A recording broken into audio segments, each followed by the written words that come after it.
नमस्कार दोस्तों। आज हम आपको भोपाल रियासत के इतिहास की एक ऐसी विद्रोही राजकुमारी की कहानी सुनाएंगे जिन्होंने अपने बेटे की खातिर उस समय के कानून और पितृसत्तात्मक समाज दोनों को चुनौती दी थी।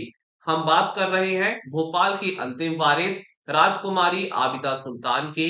राजकुमारी आबिदा सुल्तान भोपाल की अंतिम शासिका बेगम साजिदा सुल्तान की वारिस थी, लेकिन उनकी पहचान सिर्फ एक राजकुमारी की ही नहीं थी। आबिदा सुल्तान अपने समय से बहुत आगे थी। वह स्पोर्ट्स कार चलाती थी, सैक्सोफोन बजाती थी और पर्दे की रूढ़ियों को नहीं मानती थी। उनका वैवाहिक जीवन पुरवाई के नवाब सरवर अली खान से हुआ था, लेकिन शादी असफल रही, जिसके बाद वे जल्द ही अपने पति से अलग होकर अपने बेटे के साथ भोपाल में रहने लगे। विवाद तब गहराया जब उनके पति नवाब सरवर अली खान ने अपने बेटे की कस्टडी लेने का फैसला किया। उस दौर के कानूनी नियम आमतौर पर बच्चे के पिता के पास रखने का समर्थन करते थे, लेकिन एक माँ और एक विद्रोही राजकुमारी आबिदा सुल्तान अपने बेटे को खोने से इनकार कर दिया। ये घटना उनकी बहादुरी और संकल्प का एक बड़ा प्रमाण है।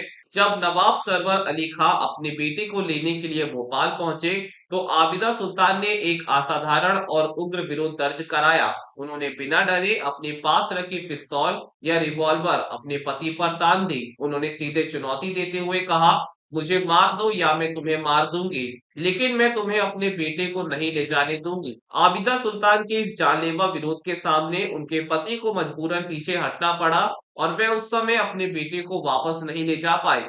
ये घटना केवल एक पारिवारिक विवाद नहीं थी, बल्कि ये भोपाल की महिलाओं के असाधारण साहस और राजकुमारी आबिदा सुल्तान के विद्रोही व्यक्तित्व को दर्शाती है, जिन्होंने अपने अधिकार के लिए शाही नियमों और पुलिसवादी दबाव के आगे झुकने से इनकार कर दिया।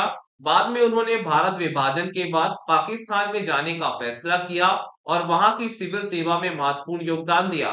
राजकुमारी आबिदा सुल्तान का यह किस्सा बताता है कि बच्चों के लिए लड़ने के लिए साहस और दृढ़ता कितनी महत्वपूर्ण है। नमस्कार।